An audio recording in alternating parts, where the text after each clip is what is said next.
Joy Feather. Sunny's taken good care of Joy Feather because I know that Joy Feather had some trouble getting a visa to go to Yeah. Italy. Yes, exactly. Exactly. Y'all are in Canada visiting together. That's right. And the Canada Goose just delivered it personally. So just flew across the border, all good. I love it. Yeah. So I'm in Italy and for the next month or so. And I have been realizing that I think it sounds crazy even to me, but I feel like I fit in more here. I am half Italian. That might be part of it. I mean, I've been here a few times before, but I'm really feeling it extra this time, especially because I'm on my way to going nomadic. So I'm looking around for like, where do I feel like I fit? And this is a place, right? So yeah, I fit in here. And I'm just gonna, Bonita, have you ever felt like you fit in better in a certain place? Oh, absolutely. I actually just got back from visiting my mom in my hometown back in Newfoundland. And Hmm. I moved away from there about 30 years ago, but it's still home. So there's a really high level of comfort. I mean, I still have my own room in my mom's house with some of my stuff, things like that. And there's even actually been jobs that I've had that I've just loved once I got the hang of it. Teaching, however, required a few years before I really felt like I fit in and that it was natural. And that then it became like an extension of myself once I did. And then I was completely comfortable. But some of these things take some time. Right, right. I totally get that. I totally understand that. Me too about jobs. So, the current job being helping women to build joy, and that feels like the most me ever. I also another fun thing that I'm just going to turn my sound stuff up for a sec this week, but another thing that I felt really cool about this week, we played this game. I'm here with my daughter, and we played this game called Bus Roulette, which uh, it turns out it's a thing. We didn't make the name up or anything like that, right? But so yeah, it's interesting. It's doing it. You like get on a bus, right? Any random bus, and you get off at random places that look cool or fun, right? It looks like Okay. right? So we did it a few times, a few different days. And interestingly, there, I felt like more like me doing it because it was very adventurous and everything. But I also felt like me in my stretch zone, right? It's because it's a Mm. little challenging too. Like, okay, where's it going to end up? Is there going to be a bathroom? And, like if I get hungry or thirsty, one of the days I didn't bring a water bottle with me. So, like what's going to happen? So, or what if we like end up not paying attention? We're like way out on a line, way out of the city. That's what I was thinking. You end up back at the terminal. We're done for the night, ladies. Get off. Right, right. Yeah.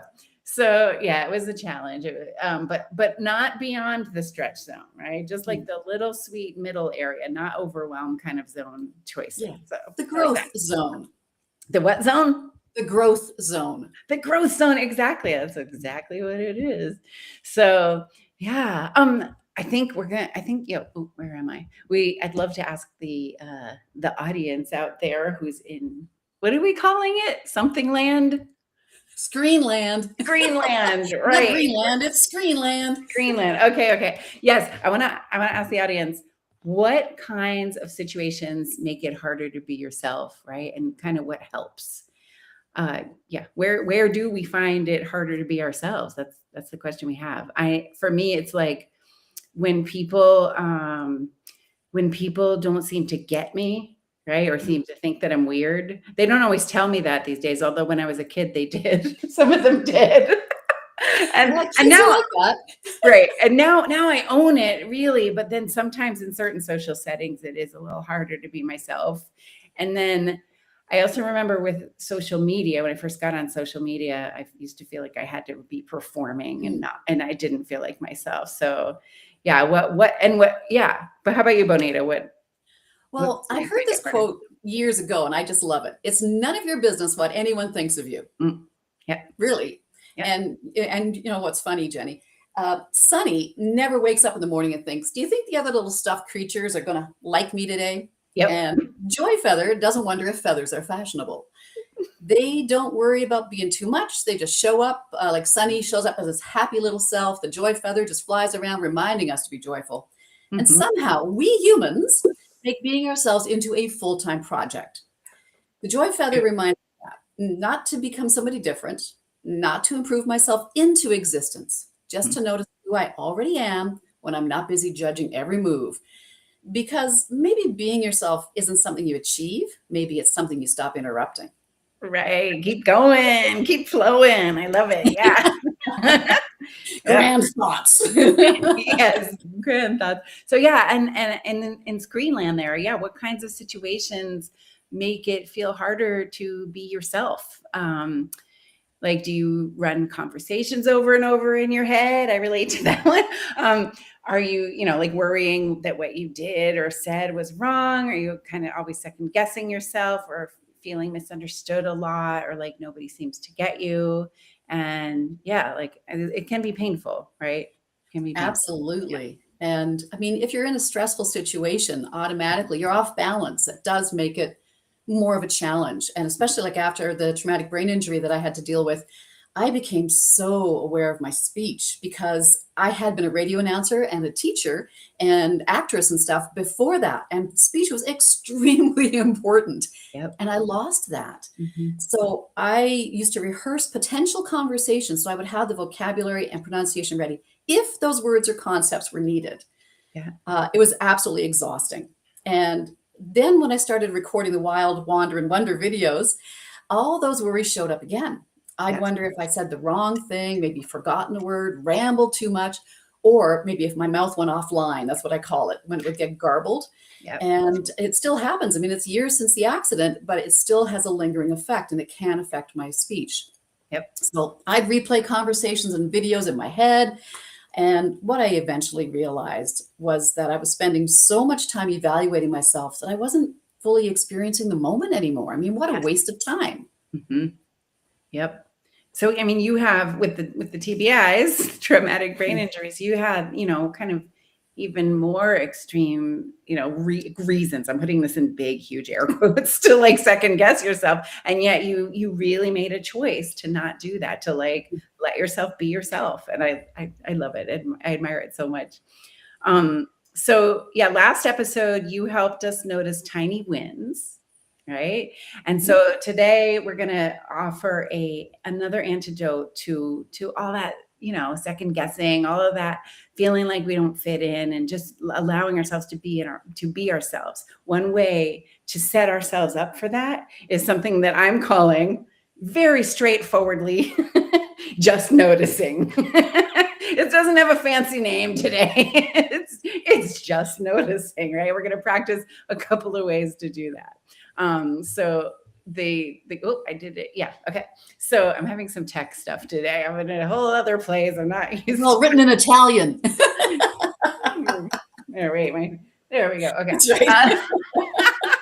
So yeah, there's a reason that I wanted to bring up this mechanism for being with ourselves and allowing ourselves to be ourselves. And it's because most of us, it's a whole cultural thing, have this really bad habit that we don't ever talk about in most circles, right? And that is a habit of constant analysis, judgment. Sometimes it takes the form of actual judgment, and having an opinion about just everything. And Bonita, you too, I'm sure we're all, me too. I do this. It's a cultural habit. Our brains get going and we have to that is good and that is bad. Yeah. But the thing is, when we are assigning that kind of judgmental meaning to everything, even if we're not feeling like we're being judgmental, if we're having if we're assigning some kind of meaning like that to everything, then nothing ends up having any meaning. So yeah, what do you think about that, Bonita? Exactly. And it takes the fun out of life. I mean, my goodness, when I was a teacher, I used to see this all the time. A student would get 19 out of 20 correct. All right. 19 out of 20. That's a pretty good mark. Yeah. Do you think they'd come running up and going, yay, miss, look at me. I got 19. No. They wanted to know about the one that got away, the one they got wrong. And honestly, adults, we're not much different. We can have 10 people around us who totally appreciate us, love us, understand us, and support us. Then one person doesn't get us. Yep. And suddenly that becomes the whole story inside of our little head. Mm-hmm. And what that judgment does is it zooms in and just noticing that you're doing that zooms out. Yeah. So we can get that whole picture again and see it's not as bad as we think it is. Yep. Go for Yeah. that 19 out of 20. Don't worry about that one. Right, right. I mean, if you want to learn, I know if I want to learn, I do want to know about what that one thing Yeah. is for learning purposes, right? Exactly. But not for beating yourself up. My Right. Not goodness, for like I 19 did. out of 20? Wow. Yeah, like it's not about having done something wrong or something like that. And Yeah. then yeah, I noticed even for me, even like judging something as good can be a slippery slope, right? It's I don't know. I no examples coming to my mind right now. Maybe it will before the end Oh, of the I episode. can give you some. Oh, good. Yeah, because like Ooh, are we yes, frozen? I was very high performing in so many things, Mhm, and I still didn't think I was good enough. mhm. 6 university degrees? Yep. Yeah, a little chronic overachiever in me, right? Right, Then the accident happened, and now I had to be grateful that I could walk, that right. I could speak, Yeah, that I could take care of myself again, and that was a slow, slow, slow process. yeah, But man, I appreciate things now. It gives right, you a whole different perspective on life. right. So yeah, you felt like, oh, I'm looking for the comments here. Oh, here it is. I haven't even, nope, none yet. So I, I, yeah. So yeah, if we're thinking all the time, if we are thinking something's good, then opposite is, oh, well, if it's not this way, it must be bad. Yeah. Right. Yeah. That's a Yeah, slippery it's all or slope. nothing thinking is so, so Yeah. difficult on your psyche, Hmm. especially if you're judging yourself. I could tell you another little story about teaching that goes along Yeah. those lines. I had this girl that was hiding out in the hallway outside of my classroom, Hmm. and I went outside the door, like, "What's going on?" She said, "I got a pimple on my nose, and everybody's gonna laugh at me." Hmm. I said, "Oh, come on. They don't even know you have a nose. Come on in." Right. Right. And she got through the whole day, and at the end of the day, I said, "So how was it?" She said, "You're right. They didn't even know I had a face." Uh-huh. Mm, awesome. Oh my gosh. Okay. So, yeah, we're going to do a little meditation today and then a little dare later. We can't forget I'm dare or ready. dare. There you go. Right. Hey, that's the Italian version of That's the right.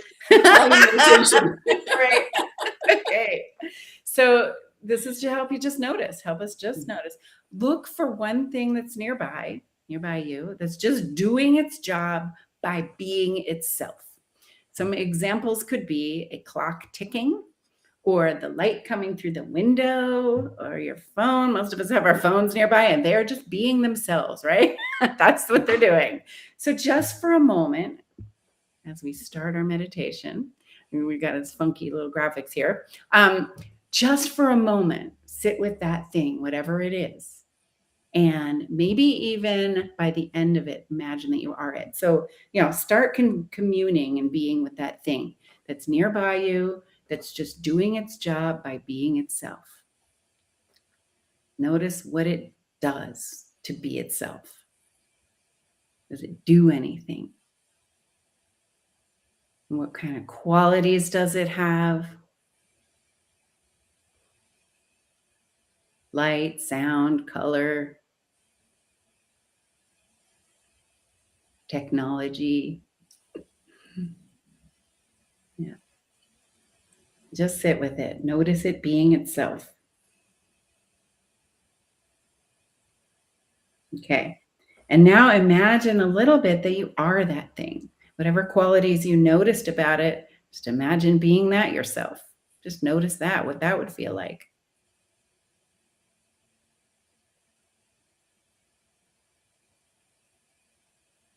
All right. And now, as you are finishing that, set an intention as you move forward with your day to just notice yourself in the same way that you noticed that thing that you were noticing doing its job by being itself. That's all you have to do to notice is be yourself. Okay. All right. And we're going to move right into our dare or dare game.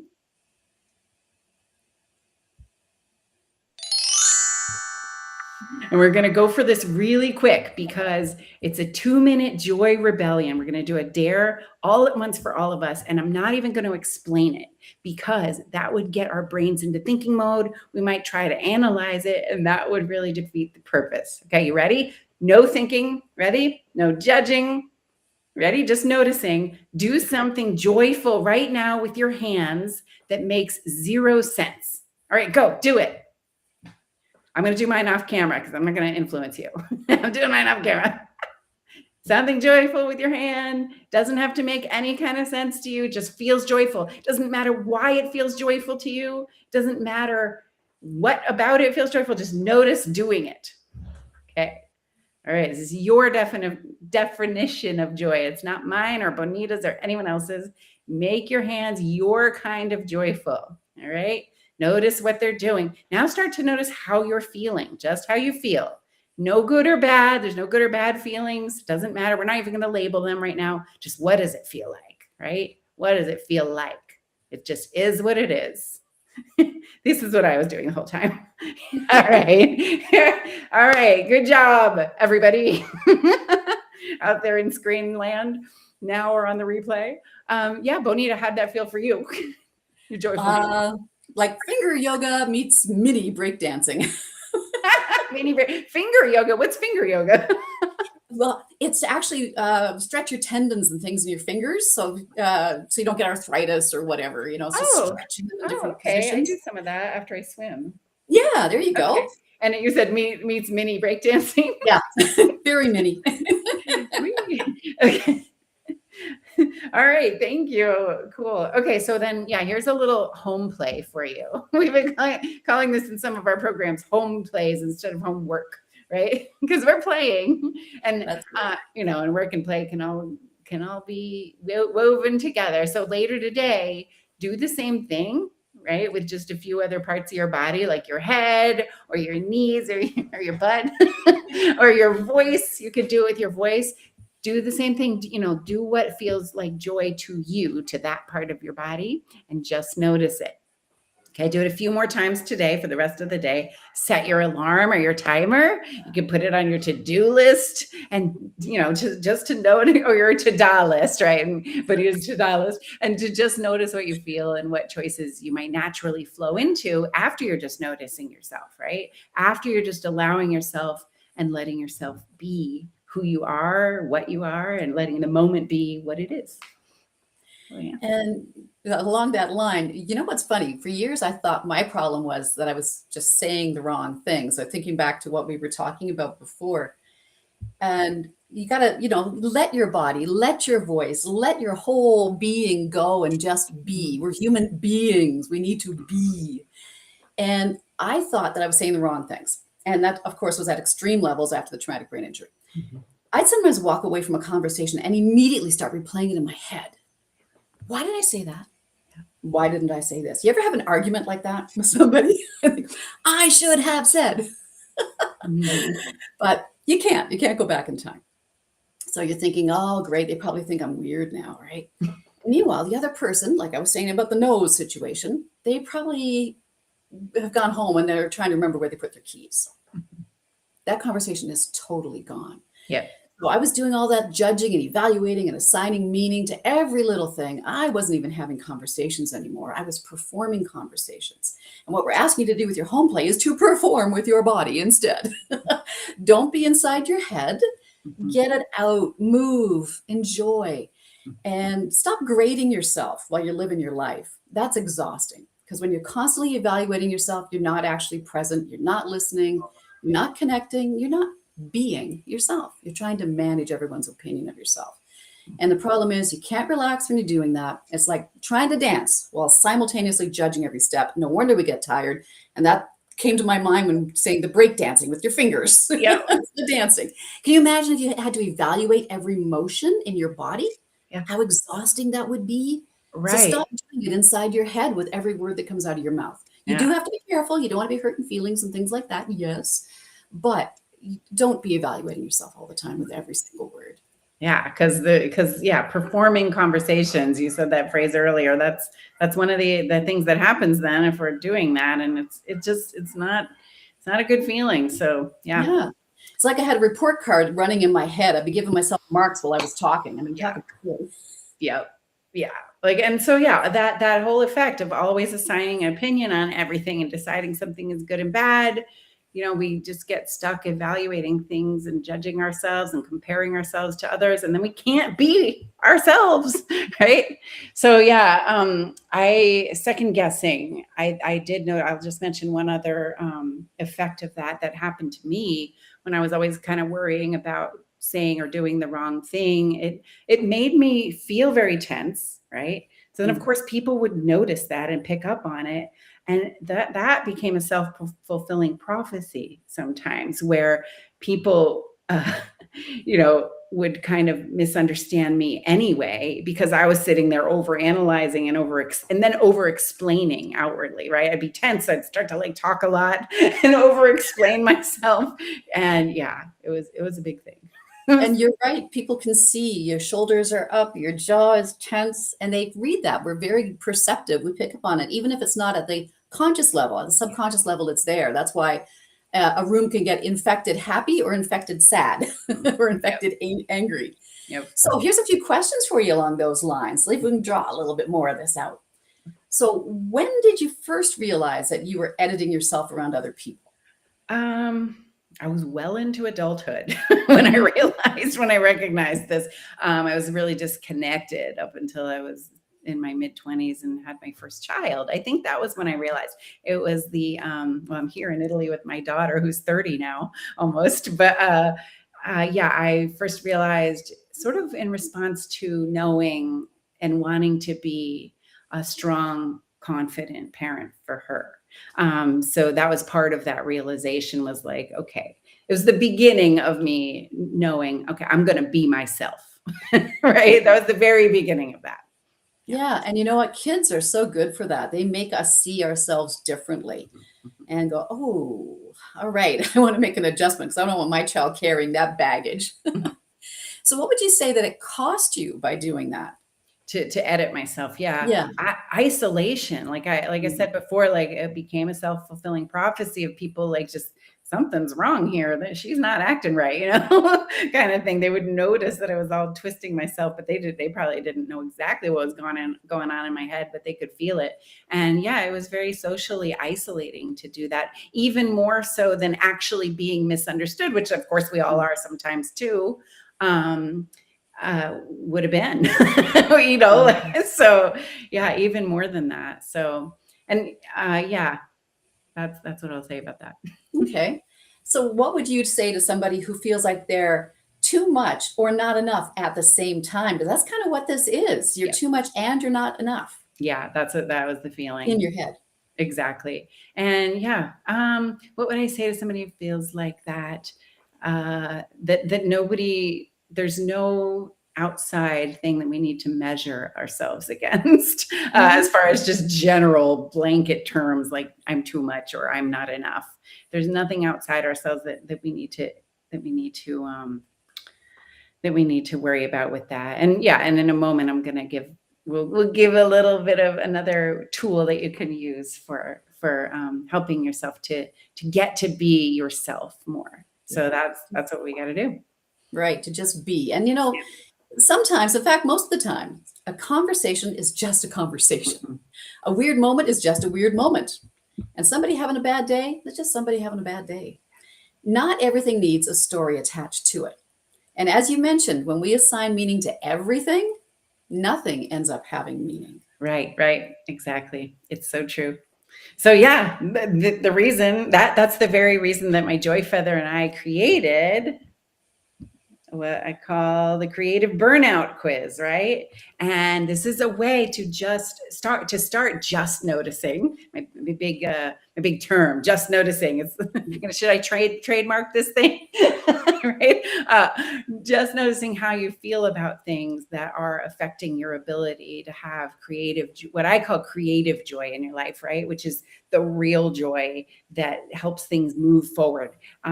Like, is feeling disconnected from your purpose a big problem?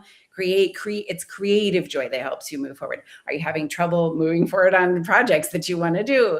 Are you just exhausted? There's energy in creative joy. It's that kind of joy. So this quiz is going to help you to identify the main thing that you it might be affecting your ability to have that, and it'll point you in the direction of what to target now to help you shift those patterns in your nervous system. That's it, really cool. And you know what I really love is that it fits perfectly with what we've been talking about today. Mhm. Because before we can change anything, we have to notice it. And sometimes we beat ourselves up because we think we should be doing better. All those coulda, shoulda, woulda things. We think we should be doing better when really we're exhausted, we're disconnected, or maybe creatively burnt out. Mhm. So, Jenny and the Joy Feathers Creative Burnout Quiz helps you identify what might actually be going on so you can stop guessing and start taking steps that fit the real situation. Yeah, yeah, exactly. The reality of things, not the judgments, not the assessments that we have placed on everything. We've stamped it on everything. These kind of yeses or nos and goods and bads and all that. So, yeah, quiz. It's running across the bottom of the screen there too, and there's a QR code: quiz.growyourwholevoice.com. Go ahead and take the quiz, and we'll get happier together with me and my joy feather.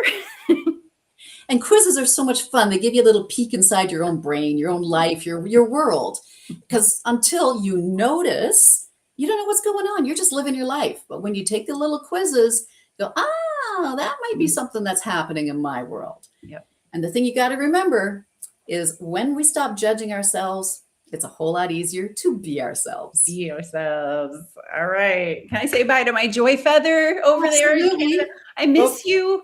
I miss you so much. Yeah. You're with me in my heart and in the Sunny's digital taking world. good care of Joy Feather. Thank you, Sunny. Thank you, Bonita.